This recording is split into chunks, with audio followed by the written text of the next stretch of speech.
Okay, General Paya Chizuro Chow, Dignity, Kanshindo, Uburo Nima, Pay, no Capatiaro, Palace in Chayama Pipare. The nation of Piotare, Pioya Me, Gouncing Aro, Masoya Jane, Paya, Taincho Tai, Janona to Riso Pelo Yamla, Tinito, Masoya Jane, Paya, Taincho Tai, General Dignity, Gouncing Aro, General Tinto Tindari. ဒီနောက်ဆုံးသောကာလမှာအသက်ရှင်ပြီးတော့စိုးရိမ်သောစိတ်နဲ့အသက်ရှင်မှာကိုကျွန်တော်မလိုလားဘူးနှုတ်ကပတ်တော်ကျွန်တော်တို့ကိုပြောထားတဲ့အရာကိုကျွန်တော်တိတိကြီးနဲ့အချိန်တန်လာတဲ့အခါမှာခြေမကင်မိလက်မကင်မိဖြစ်ပြီးတော့စိုးရိမ်လွန်ကြမှာကိုကျွန်တော်မလိုလားဘူးအဲ့ဒါကြောင့်နှုတ်ကပတ်တော်နဲ့အားပေးချင်တာဖြစ်ပါတယ် So today my title will be Do Not Worry God is in control So You know, in the Bible we see that don't be afraid or do not worry, something, that kind of words, we see like 365 times. You know, the scholar says that. It means, you know, in a year, we have 365 days, isn't it? So, God always says every day, He says that don't be afraid, don't worry, don't worry. He always encourages us. Today, please look at the PowerPoint here so that you may understand. I may not preach in English detail. However, if necessary, I will read in English as well. Okay? So, ကျွန်တော်တို့ဖယားသခင်ကမစိုးရိမ်နဲ့မကြောက်နဲ့ဆိုတဲ့စကားလုံးကိုတဲ့ scholar တွေကတမန်ကျမ်းစာထဲမှာ365ချိန်တွေ့ရတယ်တဲ့အကြောင်းကဖယားကနေ့တိုင်းကျွန်တော်တို့ကိုမစိုးရိမ်ဖို့မကြောက်ကြဖို့အတွက်ကျွန်တော်တို့ကိုအမြဲတမ်းအားပေးနေတာဖြစ်တယ်။အလူကျမ်းချက်လေးကတော့ယောဟန်ခန်းကြီး16ငယ်33မှာတွေ့ရပါတယ်။ကျွန်တော်တို့အနောက်ကထိုင်တဲ့လူရှေ့ကိုတွေ့နိုင်မယ်ဆိုရင်နော်မတွေ့ဘူးဆိုတော့ကျွန်တော်တမန်ကျမ်းစာလေးဖွင့်ပြီးတော့အတူတူဖတ်ရအောင်ယောဟန်ခန်းကြီး16ငယ်33တင်းနှစ်သုံးတင်းတို့ဒီငါ့ကိုအမိပြု၍ငြိမ်သက်ခြင်းရှိစေခြင်းကဤစကားကိုငါဟောပြောပြီးတင်တို့သည်လောက၌ဆင်းရဲဒုက္ခကိုခံကြရလိမ့်မည်သို့တော်လည်းမစိုးရိမ်ကြနဲ့ငါသည်လောကကိုအောင်ပြီဟုမိန့်တော်မူ၏ကျွန်တော်ဒီနေ့တည်င်းဖွင့်လိုက်ရင်ဘာတွေမြင်ပြီးဘာတွေကြားနေရသလဲအိုးဟိုမှာဖမ်းလိုက်ပြန်ပြီးကြောက်စရာကောင်းတဲ့ဟာတွေတွေ့လိုက်ရပြန်ပြီးမတေချာမှုတွေတွေ့ရပြီမတည်ငြိမ်မှုတွေတွေ့ရတယ်စီးပွားရေးတွေကြားလို့ဟိုဘက်မှာနော်ဟိုနိုင်ငံပြေးမယ်ဆိုလည်းမလွတ်ဒီနိုင်ငံပြေးမယ်ဆိုလည်းမလွတ်မြန်မာပြည်သားတွေနော်ကိုယ်နိုင်ငံရဲ့ထွက်ပြေးမလေးရှားရောက်မလွတ်ဘူးမဖမ်းခံရတယ် operation တဲ့ထိုင်းနိုင်ငံရောက်ဟိုမှာရန်ဖြစ်ပြန်ပြီးမြန်မာပြည်သားတွေအမေရိကရောက်လာတဲ့ငြိမ်သွားမလားမငြိမ်သေးဘူးဆိုတော့ကျွန်တော်တို့အတွက်ဘာတွေဆက်ဖြစ်အောင်မလဲကျွန်တော်တကဘာကြီးရောဘာတွေဖြစ်အောင်မလဲကျွန်တော်ကလေးငယ်တွေရောနာဂမှာဘာတွေဖြစ်မလဲမနှက်ဖန်ကြီးဘာဖြစ်မလဲဒီမေကွန်းတွေအားလုံးသခင်ယေရှုကတော့လစ်လျူမရှုထားဘူးတဲ့သူ့အနေနဲ့ကျွန်တော်တို့ကိုရှေ့လာမယ့်နာဂမှာဖြစ်မဲ့ဟာကိုကြိုပြောထားတယ်ပြဿနာတွေဒုက္ခဆင်းရဲတွေမရောက်ဘူးလို့ပြောလားရောက်မယ်လို့ပြောလားရောက်မယ်လို့ပြောထားတယ်အဲ့ဒီရောက်တဲ့ဟာရောက်လာပြီဆိုရင်တဲ့မစိုးရိမ်ကြပါနဲ့တဲ့ကျွန်တော်2020မှာအမေရိကရောက်လာတယ်ဇန်နဝါရီလ6ရက်နေ့ကျွန်တော်နဲ့အတူဘယ်သူလာလဲဆိုတော့နော်ကိုဗစ်ကျွန်တော်နဲ့အတူရောက်လာတယ်ကိုဗစ်ရောက်လာတော့ကျွန်တော်ဘာတတိယလဲဘာကိုကျွန်တော်ကိုတတိပေးတယ်လဲဆိုတော့ကိုဗစ်ဆိုတာရောက်လာတဲ့အခါမှာတကဘာလုံးကို lockdown ချပလိုက်တာဟာဟုတ်ဒါကြီးဖြစ်နိုင်တာပဲကျွန်တော်အရင်တုန်းကစဉ်းစားဘူးတဲ့ဆန်နေလို့ရောက်လာရင်တော့ကျွန်တော်ရွာကိုပြေးရင်တော့ရွာကလူတွေလွတ်မှာပဲလို့ကျွန်တော်ထင်ခဲ့တာမလွတ်ဘူးကိုဗစ်ရောက်မှကျွန်တော်သိတာဟိုးတော့ရွာဟိုးတကယ်ချင်းတောင်တော့တောင်ကြိုတောင်ကြားတဲ့လူတွေတောင်မှတရွာနဲ့တရွာသွားလို့မရဘူးအဲ့ဒါမှကျွန်တော်သဘောပေါက်တော့အော်အချိန်တိုင်းဖြစ်မဲ့ဟာကဖြစ်နိုင်တာပဲနော်အနည်းဆုံး 7.1 million တည်သွားတယ်တဲ့ဒီမှာရေးထားတယ်နော်ဆိုတော့ကျွန်တော်တို့မနေဘူးနော်2023အထိပေါ့နော်အဲ့ဒီကြားထဲမှာဟုတ်ပြီမကြဘူးကျွန်တော်ရောက်ပြီးတော့ဒီနိုင်ငံရောက်ပြီးတစ်နှစ်လောက်မှာမြန်မာနိုင်ငံအာဏာသိမ်းပြန်ပြီ February လတရက်နေ့အဲ့ဒီနေ့တောက်လျှောက်ကျွန်တော်တို့စိတ်မချမ်းသာစရာတွေပဲမြင်ကွင်းတွေပဲဒီနေ့ထိမြင်ရတယ်ရိုးတောင်ရိုးနေကြပြီလားတော့မသိဘူးကျွန်တော်တို့အခုထိမရိုးနိုင်သေးဘူးမြန်မာနိုင်ငံကနေထွက်ပြေးကြတယ်အနီးဆုံးထိုင်းနိုင်ငံပြေးကြတယ်အိန္ဒိယပြေးတဲ့လူလဲပြန်ဖမ်းခံရမြန်မာပြည်ပြန်ပို့ခံရထိုင်းနိုင်ငံမှာပြေးတဲ့လူလဲအနေမတက်နော်စသဖြင့်ကျင်းကျက်လိုက်တာမမင်းနဲ့တော့ကျွန်တော်ချင်းတောင်မှာအခုတခါကျွန်တော်ပကန်းတော့ရင်တွားလဲတော့ပြောပြတာကျုပ်တလုံး3000နဲ့အဲ့ဒါပေါက်ဈေးပြောတာပေါက်ဈေးဝယ်စရာမရှိဘူးပတ်စံရှိရင်တောင်ပတ်စံကျုပ်မရှိဘူးပေါက်ဈေးကိုပြောတာပေါက်ဈေး3000နဲ့ကျုပ်တလုံး3000ဆိုတာဟုတ်သေးရဲ့လားကျွန်တော်ငယ်ငယ်တုန်းက1988တုန်းကကျုပ်တလုံးတစ်ချက်ခွဲဖြစ်သွားတာအရန်နာလို့တပြည်လုံးတိုင်းပြည်လုံးအော်ဟစ်ကြတာအခုကျုပ်တလုံး3000နဲ့ပတ်စံကပဲဈေးမကြီးတော့တာလားကျုပ်ကပဲရွှေဖြစ်သွားတာလားကျွန်တော်လည်းမသိတော့ဘူးမြန်မာနိုင်ငံရဲ့လို့မဟုတ်ဘူးတကဘာလုံးကခက်ခဲနေတာဖြစ်တယ်ချစ်တော်မိတ်ဆွေတို့ဒီမှာပုံပြပါခါလာပါသမျှနေရာအားလုံးကစစ်တွေကြီးပဲနော်စစ်မဖြစ်အောင်လို့နော်1945နောင်ပိုင်းမှာမဖြစ်ဘူးကဘာကျဒီတိုင်း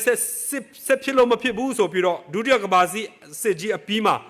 52နိုင်ငံပေါင်းပြီးတော့ UNHCR ဆိုပြီးတော့နော်ကမ္ဘာနိုင်ငံတီးတီးအာနာခွန်အားကြီးတဲ့နိုင်ငံတွေအကုန်လုံးပေါင်းပြီးတော့နော်နောက်တစ်ခေါက်စစ်မဖြစ်အောင်ဆိုပြီးတော့ဟန်သားဖို့အတွက်ပေါင်းစည်းကြတယ်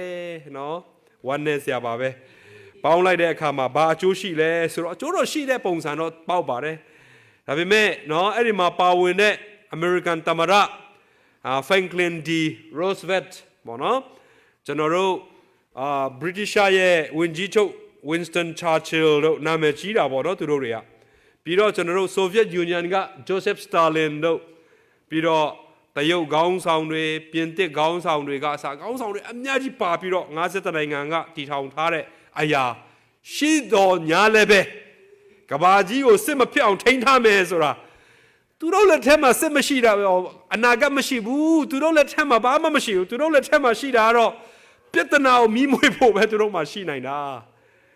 လူကကဘာကြီးကိုငိမ့်ချမ်းသွားအောင်ထိန်းချုပ်နိုင်စွမ်းမရှိဘူးဖယားပဲလုပ်နိုင်တဲ့အရာဖြစ်တယ်နော်အခုကဘာမှာလောလောဆယ်စစ်ဖြစ်နေတဲ့နိုင်ငံတွေနော်ဒီဟာတွေကအကြီးအကျယ်စစ်ဖြစ်တဲ့နိုင်ငံတွေစစ်ဖြစ်ရတဲ့အကြောင်းတွေမှာတော့အများစုက terrorist တဲ့နော်အကြမ်းဖက်သမားတွေကြောင့်စစ်ဖြစ်တဲ့နိုင်ငံတွေတန်းစီပြီးတော့နောက်တစ်ခုအောက်ဆုံးကတစ်ခုကတော့ Russia နဲ့ Ukraine နော်ကျွန်တော်တို့အဲ့ဒါတော့ကျွန်တော်အားလုံးသိတယ်နောက်တစ်ခုကတော့ Israel နဲ့ Palestine နော်စစ်ဖြစ်တယ်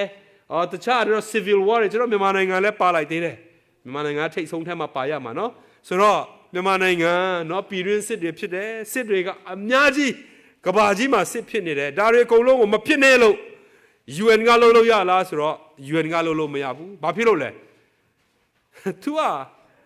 ကဘာကြီးရဲ့ဘယင်မမဟုတ်တာစัจ java ရဲ့ဘယင်မမဟုတ်တာစัจ java ဘယင်ကဖျားပဲရှိတယ်ဖျားပဲအရာခတ်သိမ်းကိုတတ်နိုင်တာဖြစ်တယ်ဒါပြည်တွင်းစစ်တွေနော်ပြီးတော့ဒီနယ်စပ်စစ်တွေရှိတယ် Okay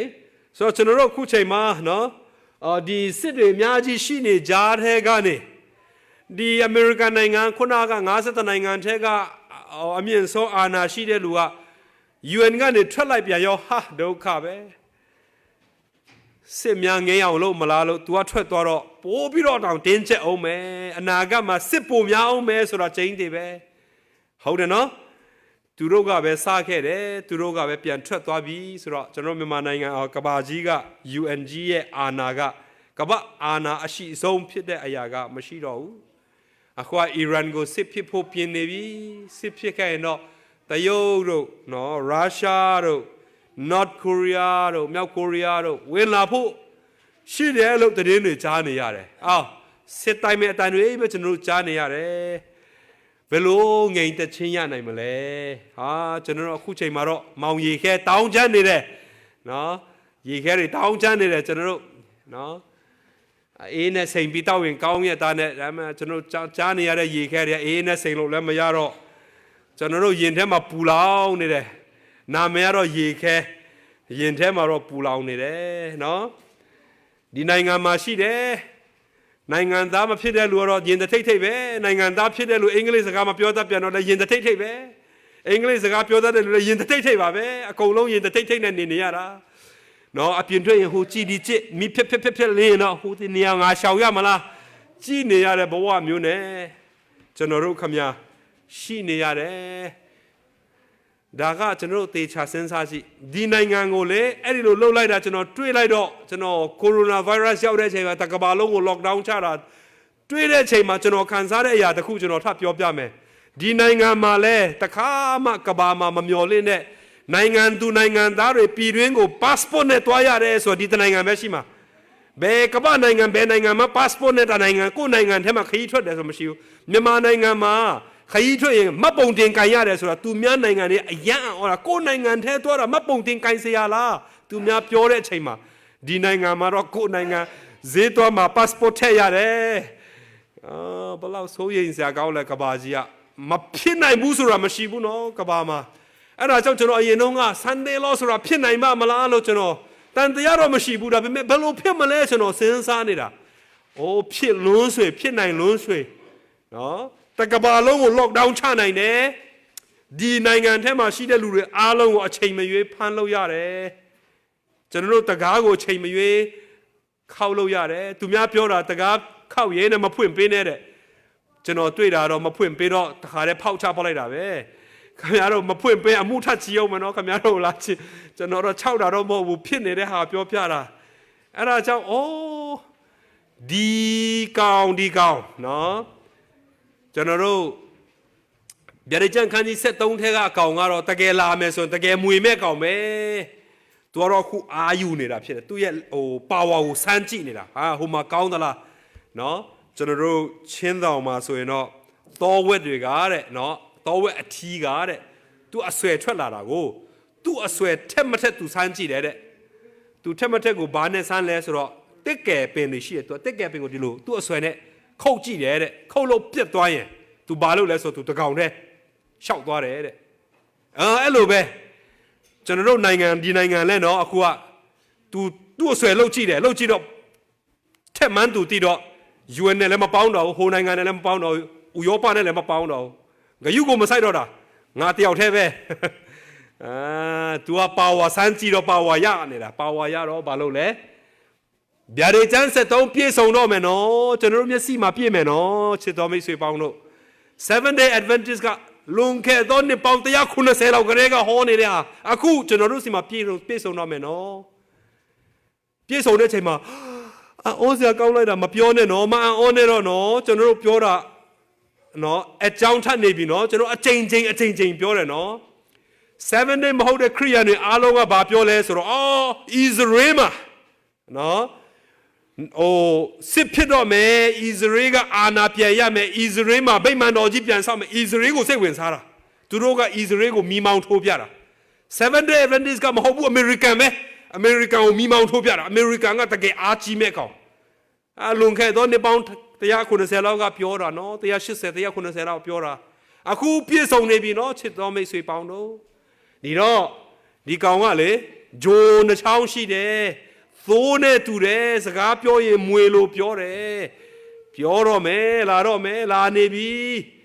အဲ့ဒါကျွန်တော်သိဖို့လိုတယ်အဲ့ဒါကြောင့်ဒီကနေ့ကျွန်တော်တရားဟောချက်ကိုတေးချနားထောင်ပေးဖို့လိုတယ်နော်ငိမ့်တဲ့ချင်းရှိတယ်လို့ဟောတဲ့ prophet တွေရှိတယ်တဲ့ပြီးတော့ယစ် prophet တွေလည်းရှိတယ်တဲ့ဒီလူတွေကလိန်နေတာပဲနော်တဲ့ငိမ့်တဲ့ချင်းမရှိတော့ဘူးလောကမှာနော် there is no peace on earth anymore no peace at all but we pretend that next year will be better than this year unfortunately that is a lie next year will be worse than this year because the Bible says so ကျွန်တော်တို့မှာကျမ်းစာကအဲ့လိုပြောထားတဲ့အတွက်ကြောင့်ဒီနှစ်ထက်နောက်နှစ်ကပိုဆိုးလာမှာဖြစ်တယ်ပိုဆိုးလာမှာဖြစ်တယ်ခင်ဗျားတို့သားသမီးတွေကြည့်စကားနားမထောင်ဘူးမိဘစကားနားမထောင်ဘူးမိဘကိုမချီမဲ့မြင်လို့တယ်အဲ့ဒါဒီ generation မှာဖြစ်မဲ့ဟာတိမောသဲထဲမှာပြောထားတယ်အရင် generation နဲ့မတူဒီ generation ကလူမျိုးကိုတအားချစ်တယ်လို့လုပ်ပြီးတော့အခွင့်အရေးယူမဲ့ခက်ကိုကျွန်တော်တို့ရောက်နေတာတိုင်းပြည်ကိုတအားချစ်တယ်လို့နဲ့ဒီတိုင်းပြည်ကိုကြောင်းပြုတ်ပြီးတော့သူများကို နော်နေချက်မဲ့ခက်ကဒီခက်ဖြစ်နေတယ်စစ်မဲ့တွေကျွန်တော်တို့တအားချရမဲ့ခက်ကဒီခက်ဖြစ်တယ်ဒီခက်တဲ့ပို့ပြီးချရမဲ့ခက်မရှိတော့ဘူးကျွန်တော်တို့မျက်စိရှေ့မှာနော်ဖျားကြွလာမဲ့ပုပ္ပနမိတ်တွေတစ်ခုပြီးတစ်ခုပြေဆုံးနေတာကျွန်တော်တို့ရောပြီးတော့ဆိုးတဲ့ဖက်မှာမပါဖို့တအားရေးကြည့်တယ်ယေရမိကတတိပေးနေတယ်တချို့သောဆရာတွေကဘာမှမဖြစ်ဘူးဘာမှမဖြစ်ဘူးပြောတော့လည်းပဲမယုံနဲ့လူတွေကဘာကြားချင်လဲဆိုတော့သူတို့ကိုအကောင်းတဲ့ဟာပဲပြောတဲ့ဆရာပဲကြားချင်တာနော်ကျွန်တော်ကဟောရင်တဲ့ဟောပြီးတော့အပြစ်တွေကိုပြောတဲ့အခါကျလူတွေမကြားချင်ဘူးဒါတွေမကြားချင်သူတို့ကြားချင်တာသူတို့ကိုကောင်းတဲ့အကြောင်းပြောတဲ့ဖြောဖြေတဲ့ဆရာပဲကြားချင်တာ no မဖြောဖြေခိုင်းနဲ့ဘာဖြစ်လို့လဲနောက်ဆုံးသောကာလရောက်ရဲ့ကျွန်တော်ငြိမ်သက်ခြင်းရှိပါတယ်ဆိုလိန်တဲ့ဟာကအလုံးလုံးမရဘူးအခုချိန်မှာကျွန်တော်တတိထားပြီးတော့ပြင်ဆင်ခြင်းကပဲကျွန်တော်နောက်ဆုံးသောကာလမှာလွတ်ချင်းခွင့်ပေးမှဖြစ်တယ်ကျွန်တော်ကျမ်းချက်ကိုပြန်ဖတ်မယ်ယောဟန်ခန်းကြီး16အငယ်33အနီရောင်လေးပဲပြောမယ်နော်သင်တို့ဒီလောက၌ဆင်းရဲဒုက္ခကိုခံရကြလိမ့်မည်လို့ကျမ်းစာကပြောပါတယ်သခင်ယေရှုကနော်လောကမှာပြဿနာရှိလာမှာမဟုတ်ဘူးလို့ဘယ်တော့မှဂရုမပေးဘူးတနည်းအားဖြင့်ပြောမယ်ဆိုရင်သင်တို့လောကမှာဆင်းရဲဒုက္ခကိုခံကောင်းခံနိုင်တယ်လို့မပြောဘူးသူပြောတာကခံရလိမ့်မယ်လို့ပြောထားတယ်ဒါကအနာဂတ်အကြောင်းကိုအတိအကျပြောတဲ့စကားတုံ့နှုံထားတာဖြစ်တယ်အဲ့ဒါကဘာကိုပြောတယ်လဲဆိုတော့ကျွန်တော်တို့ဒုက္ခကိုတော့ဒါရိုက်မဟုတ်ရဲ့တွဲပိုက်သောနီးအားဖြင့်ကျွန်တော်တို့ခံစားနေရတဲ့အကြောင်းကိုကျွန်တော်တို့သိရတာဖြစ်တယ်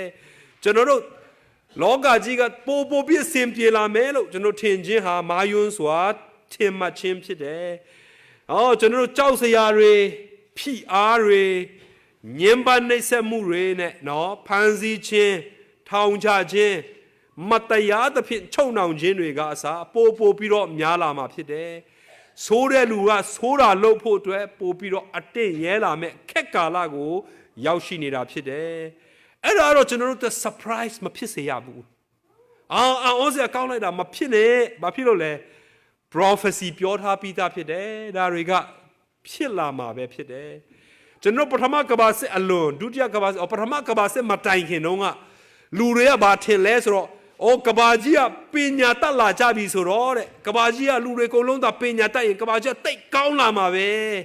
ကဘာကြီးတကယ်ကိုငိမ့်ချမ်းမယ်တဲ့ယောဂလည်းရှိမှာမဟုတ်တော့ဘူးနော်လူတွေအကုန်လုံးကပညာတတ်ရင်အဆင်ပြေမယ်လို့သူကထင်ထားတာအပြောင်းပြန်ဖြစ်တယ်ပြောင်းပြန်လူတွေပညာတတ်လေဘာလို့လဲ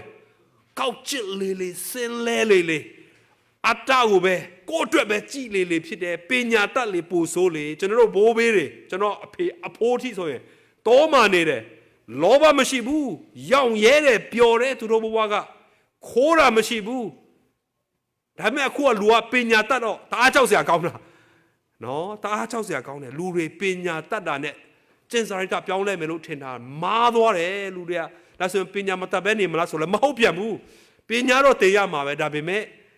လောကကြီးကပိုပြက်လာတယ်အဲ့ဒီပထမကဘာစစ်မတိုင်ခင်တော့လူတွေကစစ်တွေလုံးဝရှိမှာမဟုတ်တော့လို့ထင်ထားတာ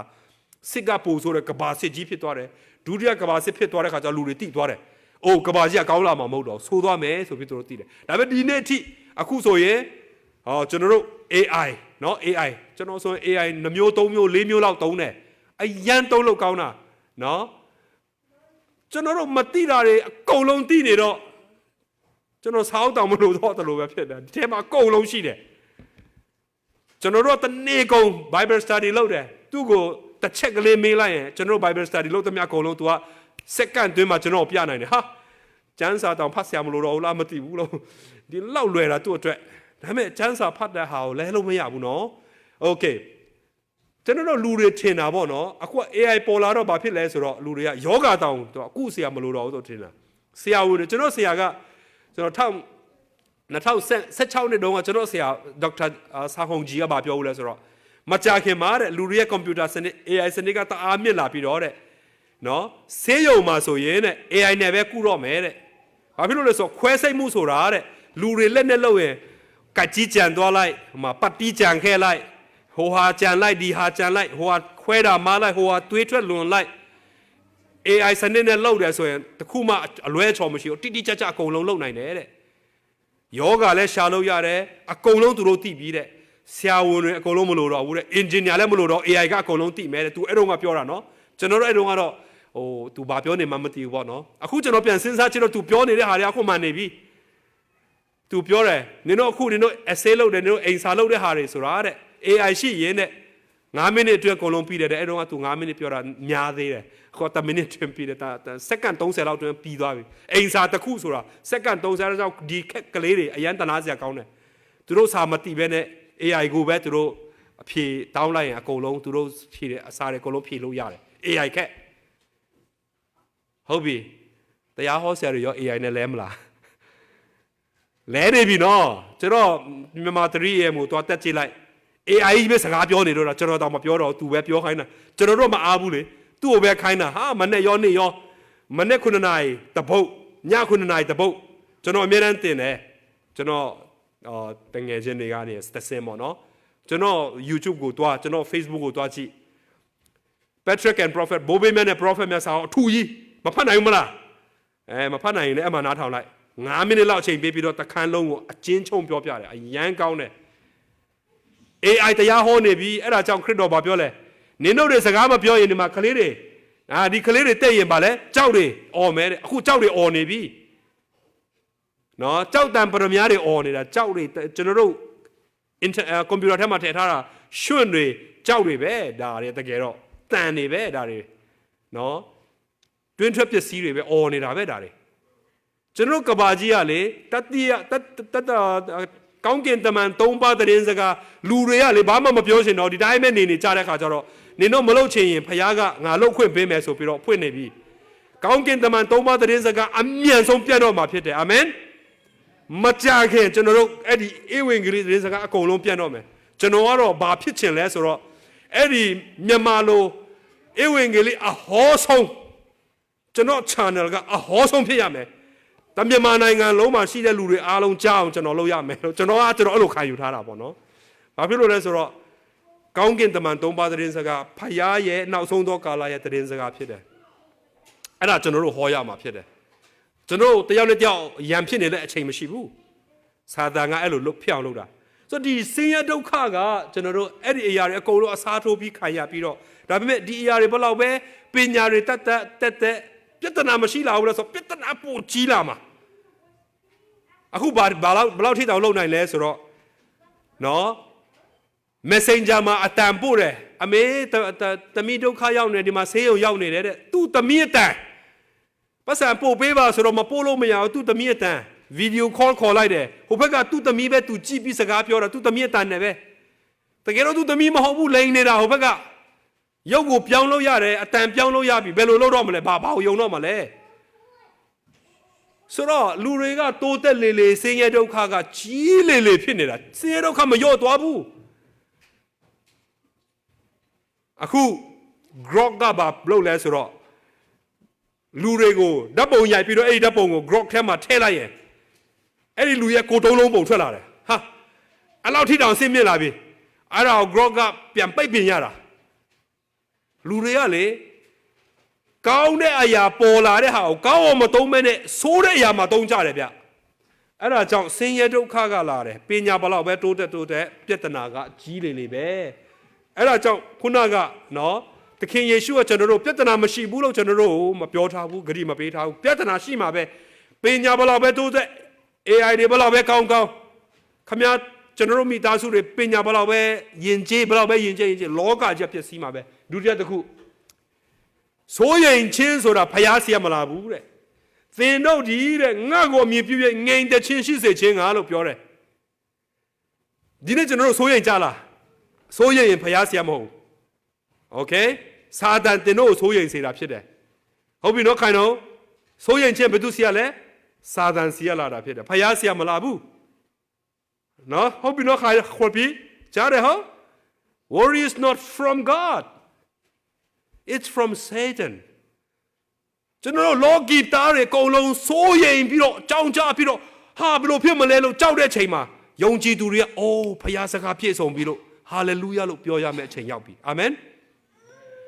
ကျွန်တော်ပြောင်းပြန်ဖြစ်နေသူတို့တက်ပို့စိုးရိမ်နေတာငါတို့ဘယ်လိုလုပ်တော့မလဲဘယ်မှာပြေးရမလဲပြေးမဲ့နေရာရှာကြိုရှာထားတဲ့လူလည်းရှိသေးတယ်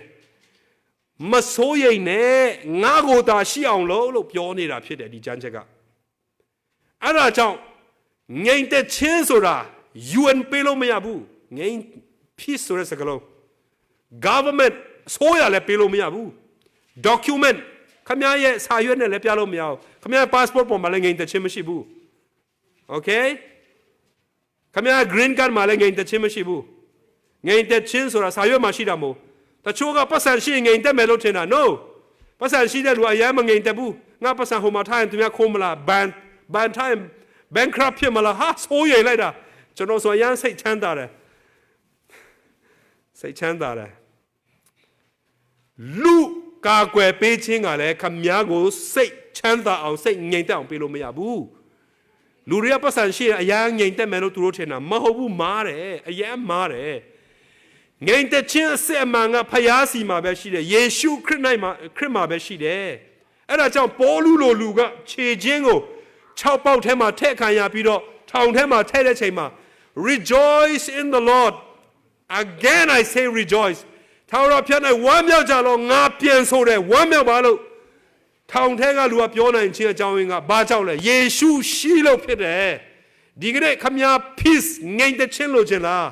အဲ့ဒီငြိမ်သက်ခြင်းကယေရှုမှာပဲရှိတယ်သင်မှာငြိမ်သက်ခြင်းမရှိဘူးဆိုရင်တည်င်းတစ်ခုကိုကြားလိုက်တာနဲ့ကြောက်လိုက်ပြန်ပြီးဟိုအဖြစ်တာနဲ့ကြောက်ပြန်ပြီးတစ်ချိန်လုံးဆိုးရိမ်ကြောက်ဆိုရင်တော့ခမည်းမှာအဲ့ဒီယေရှုလိုနေပြီယေရှုရှိရင်ဘယ်နေရာမဆိုကြောက်ခြင်းကင်းတာဖြစ်တယ်ပြဿနာမရှိဘူးလို့မပြောဘူးနော်ပြဿနာရှိနိုင်တယ်ဒါပေမဲ့ကြောက်ခြင်းတရားဆိုတော့ဖျားဆရာမလာဘူးအဲ့ဒီကြောင့်ဒေါ်ဆိုးရိမ်နဲ့ဥယုံကြည်နဲ့စကားပြောကြတယ်တဲ့ဒေါ်ဆိုးရိမ်ကဘာပြောလဲဆိုတော့ what if အဲ့လိုဖြစ်ခဲ့ရင်ရောဘယ်လိုလုပ်မလဲအဲ့လိုဖြစ်ခဲ့ရင်ရောဖြစ်ခဲ့ရင်ဆိုပြီးဒေါ်ဆိုးရိမ်ကပြောတဲ့အခါမှာဥယုံကြည်က God is still in control ဖယားသခင်ကအရာအလုံးကိုထိန်းချုပ်ထားတယ်မဆိုးရိမ်နဲ့ဖယားကထိန်းချုပ်ထားတယ်လို့ပြောတယ်ဒီကနေ့ဒေါ်ဆိုးရိမ်လားဥယုံကြည်လားနော်ဆိုးရိမ်တဲ့လူထဲမှာမပါဘဲနဲ့ယုံကြည်တဲ့လူထဲမှာပါဖို့တဲ့အရေးကြီးပါတယ်နောက်တစ်ချက်ကျွန်တော်တွားရအောင်သို့တော်လည်းမဆိုးရိမ်ကြနဲ့တဲ့မဆိုးရိမ်ပါဘူးဖြစ်ချင်တာဖြစ်ကွာဆိုပြီးတော့ပြောခိုင်းတာလားအဲ့ဒါကိုပြောတာလားအဲ့ဒါကိုပြောတာမဟုတ်ဘူးနော်ဖြစ်ချင်တာဖြစ်နော်ဖယားကိုမသိတဲ့လူတော့ကြောက်တယ်ဘာဖြစ်လာမလဲဆိုတော့ကြောက်တယ်ဒါပေမဲ့ဖယားကိုသိတဲ့လူကသူ့အတွက်အင်္ဂလိပ်မှာကြည့်ပဲဆို but be of good cheer ကောင်းတဲ့ရာလာမဲလို့ယုံကြည်နေတယ်သူ့အတွက်ဖယားကသူ့ကို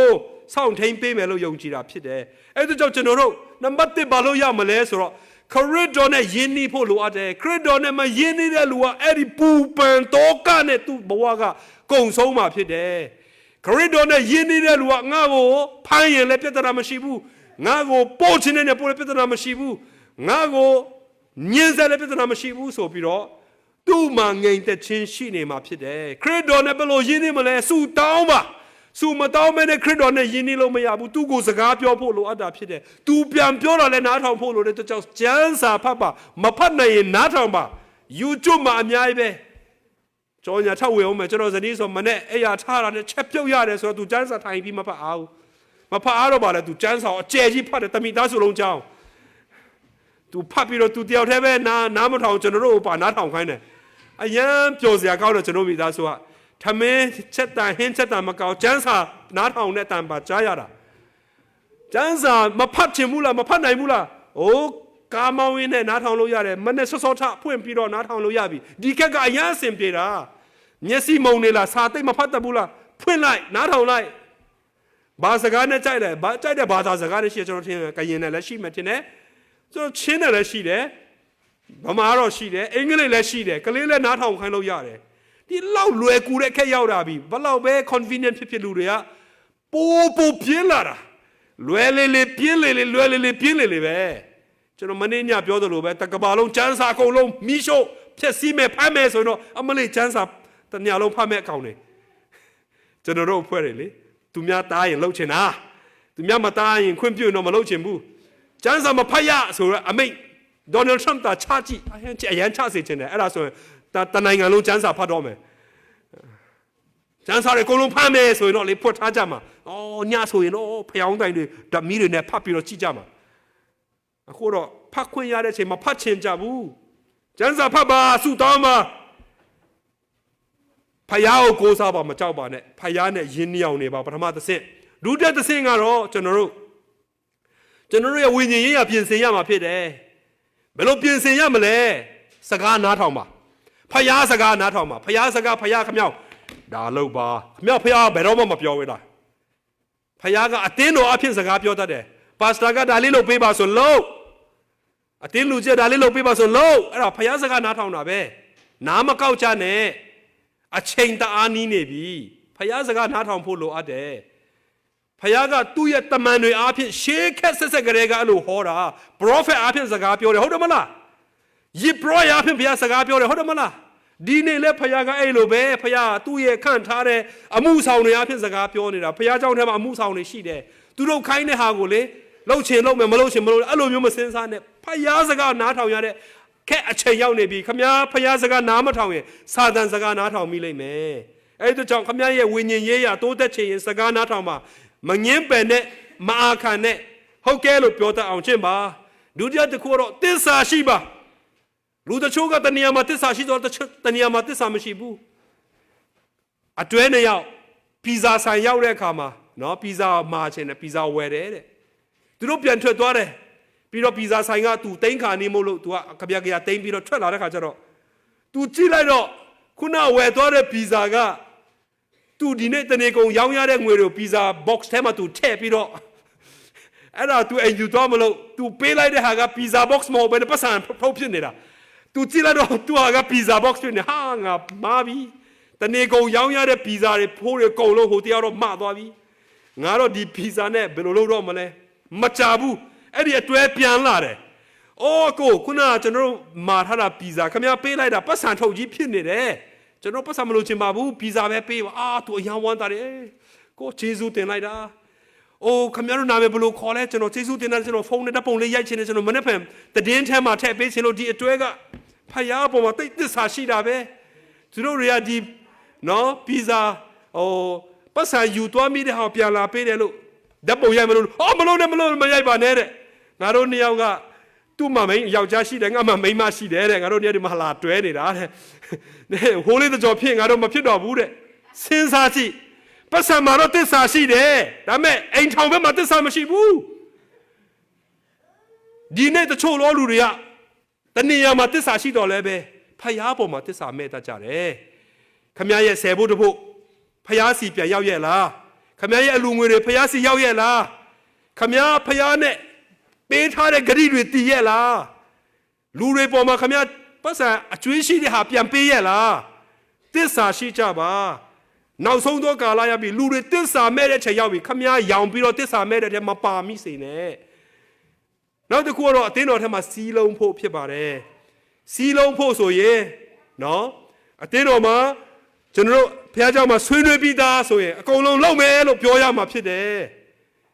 နော်တယောက်တစ်ပေါက်ငါဟိုမကြိုက်ဘူးတရားမကြိုက်ဘူးအကုန်လုံးတယောက်တစ်မျိုးစီပြောရင်ကိုလေကိုလော်ကြရင်ဘယ်တော့ခရီးရောက်မှာလဲမဟုတ်ဘူးလားဒီတော့ဆရာတွေနဲ့တိုက်ခိုက်ရမယ့်အချိန်မဟုတ်တော့ဘူးအတင်းလူကြီးတွေနဲ့တိုက်ခိုက်ရမယ့်အချိန်မဟုတ်ဘူးအကုန်လုံးပေါင်းပြီးတော့လုပ်ရမယ့်အချိန်ဖြစ်နေပြီစာတန်ကတော့သူ့ရဲ့အလုပ်ကိုထိရောက်ဆုံးလုပ်နေပြီယုံကြည်သူတွေတော့ခုထိပါမှမလုပ်သေးဘူးနော်စကပုံတစ်ခုရှိတယ်မူသားကကဘာကိုခုနှစ်ချိန်ပတ်တဲ့ချိန်မှာတဲ့အမှန်တရားကဖဏမစည်းသေးဘူးတဲ့အိမ်ကနေမထွက်သေးဘူးတဲ့နော်အဆိုးတွေကကဘာကိုပတ်နေပြီကျွန်တော်အကောင်းလုံးမဲ့လူတွေဒီမှာအေးစစ်စစ်ပဲဥပုံနေဆိုဖျားเจ้าလိုင်းပြန်ချင်တာအဲ့လိုပြန်ချင်မလားနဲ့မဟုတ်ဘူးလားပြန်ချင်နေတာဖျားเจ้าရောက်ရဲ့ပြန်ဖို့လာတာမဟုတ်ဘူးလေဖယားစကားကိုနားထောင်ဖို့လာတာမဟုတ်ဘူးလားကျွန်တော်ဖုန်းကြည့်တနားရီလည်းမလောက်2နာရီလည်းမလောက်3နာရီလည်းမလောက်မိုးတောင်လင်းတာမဟုတ်ဘူးလားဖယားစကားနားထောင်ဖို့ကြတော့ကျွန်တော်တနားရီဆိုရနေပါလည်းမသိဘူးကောက်ချင်တယ်လို့ဘာလို့ထိုင်လို့လည်းမထိထားလို့လည်းမထိအဲ့ဒါစာတန်ကကလီထိုးနေတာမူကောလီအဲ့ဒါကြောင့်မူကောလီကိုဖဲဖျားเจ้าလိုက်မူကောလီနဲ့မဝင်လာနဲ့အပြင်မှာထားခဲ့တတိယတစ်ခုကျွန်တော်ပြောမယ်အဲ့ဒါတော့တက်တေခံပါတဲ့လူတွေကလေကျန်းစာဘလောက်ပဲဖတ်ဘလောက်ပဲတိသူမြောက်ပြန်မပြောရင်မေ့တယ်အဲ့ဒါအကုန်လုံး ဒီနေ့ခမည်းဖတ်သမျှတီးသမျှအကုန်လုံးကိုအပြင်ရောက်ရင်ပြန်ပြောဒီနေ့ကျွန်တော်ပြောတာပြန်ပြောသူများကိုအဲ့ဒါဆိုရင်ခမည်းတက်တေခံတဲ့အတွက်ကြောင့်ခမည်းကိုယ်တိုင်လည်းတီဆောက်စရာဖြစ်တယ်လို့သူတစ်ပါးကိုလည်းခမည်းတီဆောက်လိုက်မှာဖြစ်တယ်အဲ့ဒါကြောင့်ကဘာကြီးတစ်ခုလုံးကကြောက်နေတဲ့ချိန်မှာခမည်းမကြောက်ကြောင်တက်တေခံရမှာဖြစ်တယ်အာမင်ခမည်းသူတို့နဲ့ရောင်ပြီးတက်တာကြောက်နေရင်တော့သူတို့ဆက်တောင်ကြောက်နေရင်တော့ပြာသွားပြေးတာငါမှငိန်တချင်းမရှိပါဘူးလို့ကြေညာတာနဲ့အတူတူပဲမဟုတ်ဘူးလားခမည်းငိန်တချင်းရှိရမယ်လို့လေတလောကလုံးကြောက်တဲ့ချိန်မှာခမည်းငါမကြောက်ဘူးငါ့ကိုဖယားတဲ့တူရှိတယ်လို့ပြောရမှာလေအခုကခမည်းသူများထက်တောင်ပိုကြောက်သေးတယ်တော့ကြောက်တဲ့ဟာတွေလိုက်ဖြန့်ဖယားဆိုရင်ဖယားအကြောက်ဆိုမဖြန့်ဘူးကြောက်တဲ့ဟာပဲဖြန့်နေတာမလုံးနဲ့ခမည်းရဲ့အသက်ရှင်ပုံခမည်းပြောတဲ့ဟာတွေအကုန်လုံးကလူတွေကြည့်ပြီးတော့ဟောဒီလူတွေငိန်တက်လိုက်တာကျွန်တော်ပြီးခဲ့တဲ့ဘက်ကတရားဟောတယ် Moravian လို့ခေါ်တဲ့လူသစုရှိတယ်သူတို့က John Huss ကျွန်တော် The Great Controversy John Huss ရဲ့ယုံကြည် John Huss ရဲ့ယုံတဲ့အတိုင်းယုံတယ်လို့သူတို့ကိုထင်တဲ့လူတွေအဲ့ဒီ John Huss အဖွဲ့ကအဲ့ဒီဖွဲ့တွေကနော်အင်္ဂလန်ကနေအမေရိကကိုတင်ပေါ်နဲ့ရွတ်လွင်ပြီးလာတယ်အဲ့ဒီမှာနော်Methodist ရဲ့ခေါင်းဆောင်John Wesley ပါလာတယ် John Wesley ကတရားဟောတာအရန်ကောင်းတယ်နော်10နှစ်လောက်သူတရားဟောနေပြီတော်ဧဝံဂေလိတော်ဒိတ်ကျဲလုံနေတာဒါပေမဲ့တင်းဘောပေါ်မှာမုံတိုင်းပြီးတော့ John Wesley တအားကြောက်တာသူတေမှာတအားကြောက်တာဟိုမှာ Moravian တွေကတချင်းတွေဆိုပြီးတော့ hymn တချင်းတွေhymn တချင်းတွေဆိုပြီးတော့စုတွေတောင်းပြီးတော့ငိမ့်နေတီးငိမ့်နေတာအဲ့ဒါကြည့်ပြီးတော့ဟဲ့နင်တို့ဘာဖြစ်လို့တီးငိမ့်နေရလဲငါဒီမှာတရားဟောဆရာတယောက်လုံးကြောက်နေတယ်တီးတော့တေချာစဉ်းစားကြည့်တဲ့အခါကျနောက်ဆုံးကြတော့သူ့မှာကဲတင်ချင်းစိတ်ချမှုဆိုတာမရှိဘူးဖြစ်နေတယ်ချစ်တော်မိတ်ဆွေပေါင်းတို့ခမည်းတော်ရဲ့စိုးရိမ်ကြောင်းကြခြင်းကလေလောကီသားတွေနဲ့တထထဲကြနေရင်ခမည်းမှာရှိတဲ့ယေရှုကအလကားပဲတကယ်တော့ယေရှုကအသက်ရှင်နေဆိုရင်ခမည်းလောကသားတွေလို့ကြောက်เสียရှိတဲ့ချိန်မှာခမည်းကြောက်မှာမဟုတ်ဘူးလောကသားတွေစိုးရိမ်တဲ့ချိန်မှာခမည်းစိုးရိမ်မှာမဟုတ်ဘူးဘာဖြစ်လို့လဲခမည်းမှာယေရှုရှိတယ်လေဒီနိုင်ငံသားမဖြစ်ရင်လည်းကောင်းကင်နိုင်ငံသားဖြစ်တယ်လေကောင်းကင်နိုင်ငံသားလည်းမဖြစ်ဒီနိုင်ငံသားလည်းမဖြစ်တော့ပြဿနာတက်နေမှာမလားအဲ့ဒါကြောင့်ကောင်းကင်နိုင်ငံသားဖြစ်အောင်တေချာအောင်လုပ်ပါလို့ကျွန်တော်ပြောချင်ပါတယ်အဲ့ဒါကြောင့်ဒီနေ့ကျွန်တော်တို့တက်တေခံရမှာဖြစ်တယ်ဘယ်လိုအားဖြင့်လဲကျွန်တော်တို့အသက်ရှင်နေထိုင်မှုအားဖြင့်တက်တေခံရမှာဖြစ်တယ်နောက်ဆုံးတစ်ခုကျွန်တော်ပြောပါမယ်သခင်ယေရှုကတဲ့နော်ကဘာကြီးကိုငါနိုင်ပြီတဲ့ငါဒီဤလောကကိုအောင်ပြီတဲ့ယေရှုကကျွန်တော်တို့ရဲ့ခေါင်းဆောင်ဖြစ်တယ်သူအနေနဲ့ကဘာကြီးကိုငါအောင်ကောင်းအောင်လိမ့်မယ်လို့ तू ပြောတာမဟုတ်ဘူးမသေးမချာပြောတာမဟုတ်ဘူး तू အောင်ပြီးပြီလို့ပြောနေတာဖြစ်တယ်အဲ့ဒီယေရှုရဲ့နောက်မှာတန်းစီပြီးလိုက်လာတဲ့ကျွန်တော်တို့တွေအားလုံးကြောက်စရာမရှိဘူးဘာဖြစ်လို့လဲကျွန်တော်တို့ရဲ့ခေါင်းဆောင်ကနိုင်ပြီးပြီလေဒီစစ်ပွဲကနိုင်ပြီးသားကျွန်တော်တို့ကကြောက်နေတာကျွန်တော်တို့ကစာတန်ကိုကြောက်နေသူ့ရဲ့လက်ပါစေတွေကိုကြောက်နေတာမကြောက်နဲ့သူတို့ခမည်းကိုလုံနိုင်ရင်ခမည်းခန္ဓာကိုယ်ပဲလုံလို့ရတယ်ခမည်းရဲ့စိတ်ဝိညာဉ်ကိုလုံလို့မရဘူးအဲ့ဒါကြောင့်ခရစ်တော်ကပြောနေနင်တို့ကိုခန္ဓာကိုယ်တတ်တဲ့လူမကြောက်ကြနဲ့စိတ်ဝိညာဉ်ကို၎င်းခန္ဓာကိုယ်၎င်းမိတဲ့မှာရှုပ်တဲ့တော်သူကိုပဲကြောက်ပါလို့ပြောနေတနည်းအားဖြင့်ကျွန်တော်တို့ခိုလုံရာကခရစ်တော်ကြောက်ဖြစ်တယ်အဲ့ဒီတော့ကြောင့်သူ့ကိုခိုလုံခြင်းအပြင်ကျွန်တော်တို့ဒီအကြောက်တရားတွေအားလုံးဖယ်ရှင်းရမှာဖြစ်တယ်ဒီတော့ကျွန်တော်ကျမ်းချက်လေးတစ်ခေါက်ပြန်ဖတ်မယ်တင်းနေတော့တင်တို့ဒီငါကိုအမိပြု၍ငိမ့်သက်ခြင်းရှိစေခြင်းငါဤစကားကိုငါဟောပြောပြီးတင်တို့ဒီလောက၌ဆင်းရဲဒုက္ခကိုခံရကြလိမ့်မည်သို့တော်လည်းမစိုးရိမ်ကြနဲ့ငါသည်လောကကိုအောင်ပြီးဟုမိန့်တော်မူ၏အသင်းသူတင်သားများခမညာကျွန်တော်တို့မနှက်ဖက်မှာဖြစ်မလဲဆိုတော့ကျွန်တော်ဘယ်သူမှမသိဘူးဒါပေမဲ့မနှက်ဖက်ကိုထိန်းချုပ်သောယေရှုကိုကျွန်တော်တို့သိတယ်အာမင်အဲ့ဒါကြောင့်ယေရှုလက်ထဲမှာကျွန်တော်တို့အသက်တာတစ်ခုလုံးကိုအနံ့ရမှာဖြစ်တယ်မကြောက်ပါနဲ့မစိုးရိမ်နဲ့ဖယားဆရာနေစိုးရိမ်ခြင်းကြောင်းကြခြင်းတွေမလာဘူးသူဆရာနေလာတာချစ်ချင်းတရားတွေပျော်ရွှင်ခြင်းတွေဝမ်းမြောက်ခြင်းတွေပဲလာတာဖြစ်တယ်သူကိုတကယ်ကိုးစားသောသူအနေနဲ့ဒီလောကကိုအောင်ဖို့ဖြစ်ပါတယ်နော်တနေ့ကျတော့နော်မုန်တိုင်းကြီးကြာနေတဲ့ချိန်မှာသင်္ဘောမောင်းတဲ့လူတယောက်ရှိတယ်တဲ့ကလေးတွေကစားနေတဲ့ထက်မှာမုန်တိုင်းကြာလိုက်တဲ့ခါကျတော့ကလေးတယောက်ကကလေးတွေအားလုံးကကြောက်ပြီးတော့ငိုပြီးတော့ထွက်ပြေးကြတယ်တဲ့ကလေးတယောက်တော့မကြောက်ဘူးတဲ့ဒီငိမ်မဲတဲ့အဲ့ဒါနဲ့သူများမေးတာဘာဖြစ်လို့နင်ကမကြောက်ရလဲလို့မေးတဲ့ခါကျတော့သူဘာပြောလဲဆိုတော့ဒီသင်္ဘောကိုမောင်းတဲ့လူကပတိန်ကကျွန်တော်ဖေပဲတဲ့ ကျွန်တော်အဖေကောင်းကောင်းမောင်းတတ်တယ်ဆိုတာကျွန်တော်သိတယ်တဲ့ချစ်တော်မိတ်ဆွေပေါင်းတို့ဒီကလေးကမုံတိုင်းကြားထဲမှာဘာဖြစ်လို့တည်ငြိမ်ချင်းရနိုင်တယ်လဲဆိုတော့သူ့အဖေကိုသူကောင်းကောင်းသိလို့ဖြစ်တယ်ဒီနေ့ကဘာကြီးပြည့်စည်မဲ့အရေးမှာကြောက်စရာတွေထိတ်လန့်စရာတွေမသေးချာမှုတွေအများရှိတဲ့မနေ့ဖက်မှာခမည်းရဲ့စီးနေတဲ့သင်္ဘောကြီးကိုမောင်းပေးတဲ့မာလိန်မူကြီးဖယားသခင်ဖြစ်တဲ့ယေရှုဖြစ်တဲ့ဆိုတင်းနေတယ်သိနေတယ်ဆိုရင်ကြောက်စရာလိုသေးလားမလိုတော့ဘူးအဲ့ဒါကြောင့်ခမည်းစီးနေတဲ့သင်္ဘောကြီးမပြည့်စည်ရအောင်သခင်ယေရှုထိမ့်သိမ့်နေပါတယ်အဲ့ဒါကြောင့်သူ့ကိုယုံကြည်ပြီးတော့သူ့ကိုအားကိုးပြီးတော့မနှက်ဖန်အတွက်မစိုးရိမ်ပဲနဲ့ဖယားလက်ထဲကိုအဲ့ဒီအားလေးအားလုံးကိုအနိုင်တော်သူများဖြစ်ဖို့ဘုရားအရောက်ချင်းစီတန်းကောင်းကြီးပေးပါစေအားလုံးမတ်တရပြီးတော့ကျွန်တော်တို့အပိတ်တခြင်းလေး leaning on the everlasting arms ထာဝရလက်ယုံတော်သို့မိခိုရာဂျူးဆိုတဲ့ခြင်းလေးဆိုရအောင်နော်